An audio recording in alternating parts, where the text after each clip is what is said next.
காரணம் நீ மகிழ்ச்சி இழக்கின்றாய்.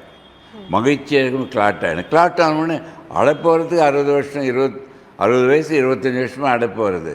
ஆனால் அக்யூட்டாக வர்றதுக்கு காரணம் இது பேர் கொரோனரி த்ராம்போசிஸ், இது கொரோனரி அத்ரோஸ்க்ளரோசிஸ். இதை இரண்டுமே நாம் தடுக்க முடியும் நீ மகிழ்ச்சி என்ற உணர்வில் இருந்தால் போதும். நான் அனைவருக்கும் ஒன்று சொல்ல நினைக்கிறேன், மிக முக்கியமாக வெற்றி அடைவது மகிழ்ச்சி அல்ல, மகிழ்ச்சியுடன் இருப்பது தான் வெற்றி என்று உணர வேண்டுமா. ஸோ இதுதான் காரணமா. ஆனால் இப்போ நிறைய பேருக்கு இந்த மகிழ்ச்சி இல்லை. நீங்கள் ஆரம்பத்தில் சொன்ன மாதிரி எல்லாருமே பணத்தை தேடி ஓடுறாங்க, அதனால் ஸ்ட்ரெஸ் வருது, கார்டிசால் வந்து அதிகமாகுது. ஸோ இந்த மாதிரி பிரச்சனைகள் தான் அதிகமாக இருக்குது. இப்போ சமீபத்தில் வியன்னாவில் நடந்த ஒரு ஆய்வில் கூட காலையில் எழுந்த உடனே ஃபோன் பார்க்கறதுல கூட பிரச்சனை வருதுன்னு சொல்கிறாங்க. உண்மையிலே காலையில் எழுந்த உடனே ஃபோன் பார்க்கறதுனால ஹார்ட் அட்டாக் வரதுக்கு வாய்ப்பு இருக்கா? ரொம்ப அருமையான கேள்விமா. உலக அளவில் பாருங்களேன், மேக்சிமம் ஹார்ட் அட்டாக் காலை